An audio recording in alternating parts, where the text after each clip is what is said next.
নমস্কার বন্ধুরা, রসায়ন লিপির আরও একটি নতুন পর্বে আপনাদের সবাইকে স্বাগত জানাই। আজ আপনাদের সামনে নিয়ে হাজির হয়েছি সম্পূর্ণ নিরামিষ এঁচোড় কালিয়া রেসিপি নিয়ে। এঁচোড় তো পেঁয়াজ রসুন দিয়ে আমরা প্রায় বানিয়ে থাকি, তবে যারা নিরামিষ খান অথবা যে কোনো নিরামিষের দিনে একবার এইভাবে এঁচোড় বানিয়ে দেখুন। সবাই আঙুল চেটে খেতে বাধ্য এবং আপনার প্রশংসা করতে বাধ্য। তাহলে চলুন দেখে নেওয়া যাক আমার আজকের রেসিপি। প্রথমেই কড়াইতে জল গরম হতে বসিয়েছি। দিয়ে দিচ্ছি পরিমাণ মতো নুন আর 1 টিস্পুন হলুদ গুঁড়ো। নুন আর হলুদটা দিয়ে জলের সাথে খুব ভালোভাবে একবার মিশিয়ে নেব। তারপর ডুমো ডুমো করে কেটে ধুয়ে রাখা এঁচোড়গুলো দিয়ে দিচ্ছি।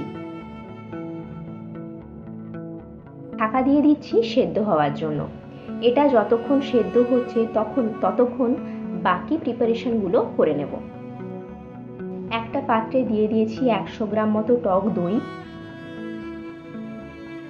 এর মধ্যে দিয়ে দিচ্ছি পরিমাণ মতো নুন, 1 টিস্পুন বিট নুন, 1 টিস্পুন হলুদ গুঁড়ো, 1 টিস্পুন লঙ্কার গুঁড়ো, কালারের জন্য দিয়ে দিচ্ছি 1 টিস্পুন কাশ্মীরি লঙ্কার গুঁড়ো, 1 টিস্পুন জিরে গুঁড়ো, 1 টিস্পুন ধনে গুঁড়ো, হাফ টিস্পুন গরম মশলার গুঁড়ো, 1 টিস্পুন চিনি, কিছুটা কাসুরি মেথি। এই সবগুলোকে খুব ভালোভাবে মিক্স করে নেব। মিক্স করা হয়ে গেলে এক সাইডে রেখে দিচ্ছি। কড়াইতে দিয়ে দিয়েছি 1 টেবিল চামচ সর্ষের তেল। তেলটা ভালো করে গরম হয়ে গেলে একটা বড় সাইজের আলু ডুমো ডুমো করে কেটে দিয়ে দিচ্ছি।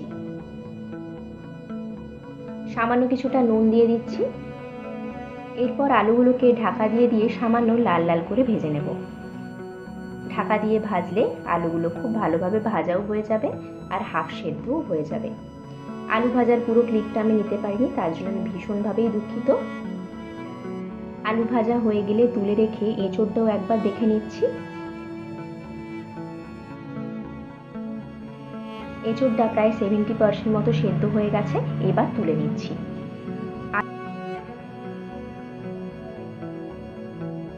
আলু যে ভেজে রেখেছিলাম ওই তেলেই এঁচোড়গুলো দিয়ে দিচ্ছি।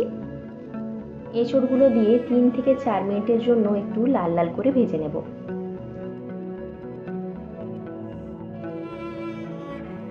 3 থেকে 4 মিনিট ভাজা হয়ে গেলে তুলে রাখছি।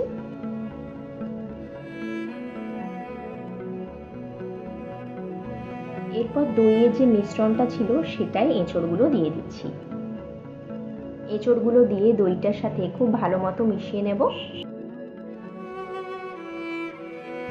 মাখানো হয়ে গেলে 10 থেকে 15 মিনিটের জন্য রেখে দেব।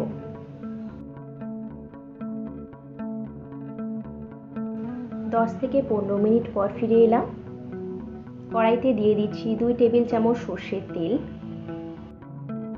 তেলটা ভালো করে গরম হয়ে গেলে দিয়ে দিচ্ছি একটা তেজপাতা, 2টো এলাচ, 2টো লবঙ্গ, একটা দারুচিনি, 1/4 টিস্পুন হিং, হাফ টিস্পুন গোটা জিরে। এই ফোড়নটাকে খুব ভালোভাবে ভেজে নেব যতক্ষণ না ফোড়নটা থেকে খুব সুন্দর একটা গন্ধ বেরোচ্ছে। ফোড়ন থেকে খুব সুন্দর একটা গন্ধ বেরোলে একটা কেটে রাখা টমেটো দিয়ে দিচ্ছি।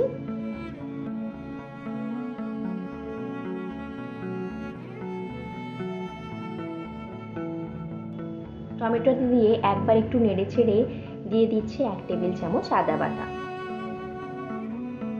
আদা বাটা দিয়ে ততক্ষণ ভেজে নেব যতক্ষণ না আদার কাঁচা গন্ধটা চলে গিয়ে টমেটোটা একটু নরম হয়ে যাচ্ছে। 2 থেকে 3 মিনিট ভেজে নেওয়ার পর যখন টমেটোটা একটু নরম হয়ে যাবে তখন আগে থেকে ম্যারিনেট করা এঁচোড়টা দিয়ে দিচ্ছি। পাত্রের গায়ে যে মশলাটা লেগে আছে সেটা একটু জল দিয়ে ধুয়ে দিয়ে দিলাম। একবার সব মশলার সাথে মিশিয়ে নিয়ে আগে থেকে ভেজে রাখা আলুগুলোও দিয়ে দিচ্ছি।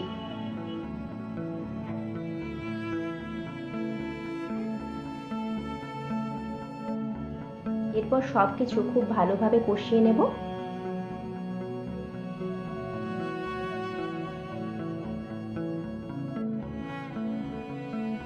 প্রায় 7 থেকে 8 মিনিট ধরে সবকিছু ভালো মতো কষিয়ে নেব।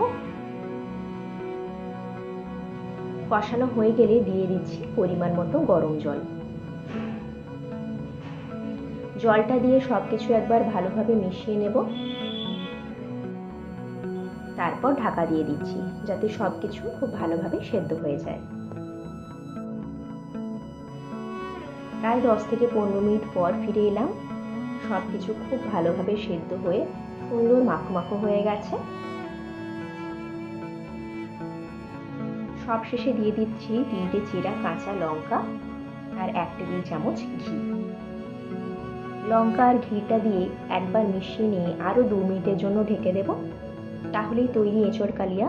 এইভাবে একবার বানিয়ে দেখুন, সবাই হাত ছেটে খেতে বাধ্য। আমার আজকের রেসিপিটা আপনাদের ভালো লাগলে লাইক করবেন, কমেন্ট করবেন, শেয়ার করবেন। আমার চ্যানেলে নতুন বন্ধু হয়ে থাকলে সাবস্ক্রাইব করবেন, তাহলে আমি যখনই নতুন কোনো ভিডিও আপলোড করব তার নোটিফিকেশন আপনার কাছে পৌঁছে যাবে। তাহলে দেখা হচ্ছে আবার কোনো মজাদার রেসিপির সাথে। ততক্ষণ সুস্থ থাকুন, ভালো থাকুন। ধন্যবাদ।